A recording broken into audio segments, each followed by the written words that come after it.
Саламатсыздарбы. Эфирден ТС телеканалынан жаңалықтар маалымат қызматы студияда Алтынбек Бедилов. Бажы қызматының мурдагы төрагасы Адамкул Жунусов өлкөдөн чыгып кеткен жана ал боюнча материалдар Интерполго берилген. Бул тууралуу бүгүн Коопсуздук кеңешинин катчысы Дамир Сагынбаев билдирди.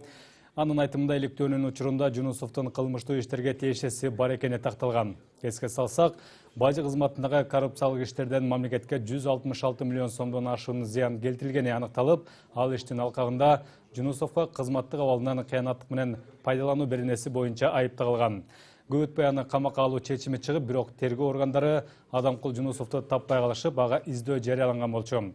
Ошондой эле Коопсуздук кеңешинин катчысы Дамир Сагынбаев учурда бир топ кылмыш иштери иликтенип жатканын жана аларда иликтөөнүн жүрүшү коомчулукка ачык болоорун белгиледи.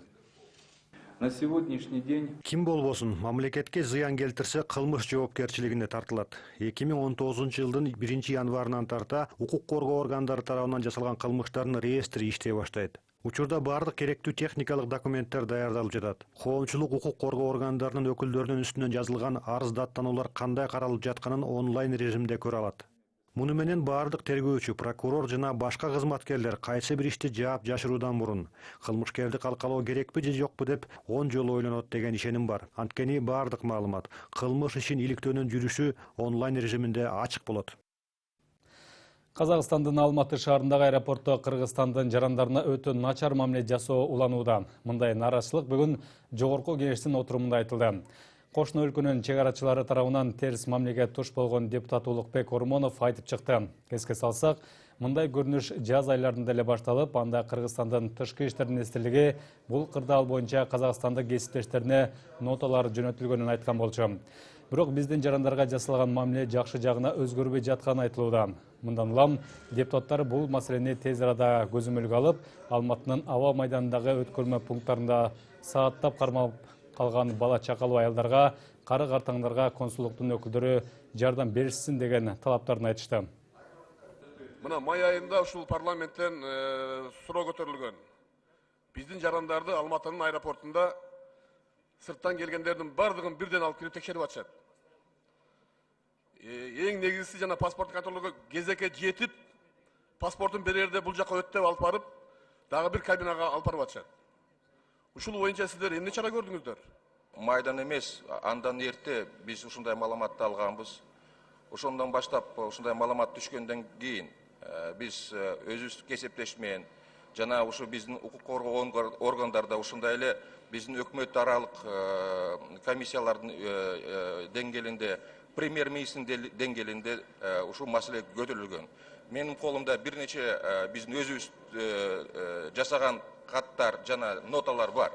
Алар бизге дайыма айтып атышат. Биз ушу контртеррористический мероприятие алкагында ушундай ишти алып барып атабыз.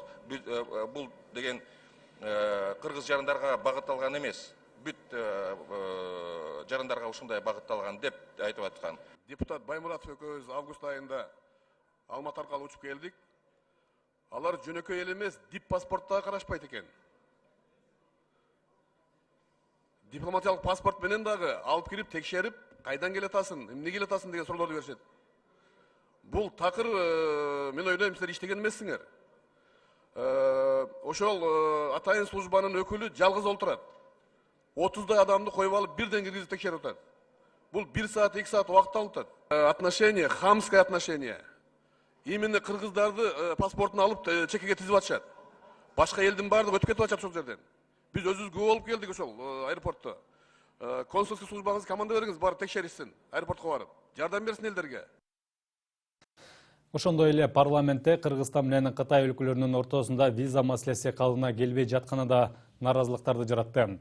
Айрым депутаттардын айтымында бул боюнча абал начарлап кетишине тышкы иштер министрлигинин чабал иштеп жатканы себеп болууда. Эске салсак, 2 жыл мурда Кытайдын Кыргызстандагы элчилигинде жанкешти жардыруу жасап, өзү набат болгон.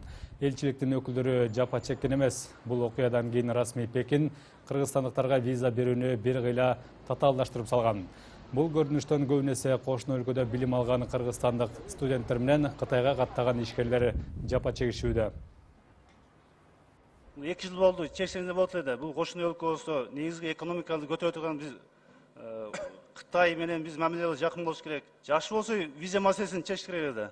Бул силердин эле тышкы иштер министрлигинин иштөө акыбалы начарын көрсөтүп турат. Жакшы болсо визаны берет эле го. Элибиз катташа албаса, ишкерде катташа албаса кандай мамиле? Бул жалаң эле Кыргыз республикасына багытталган эмес. Башка мамлекеттерге да ушундай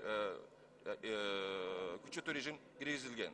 Андай эмес, Казакстан менен Россиянын мамлекеттери граждандары жөн алып атат визаны. Бир эле Кыргызстанга ушунча мамиле. Мындай маалымат менде. Силердин чабалдыгын көрсөтүп турат.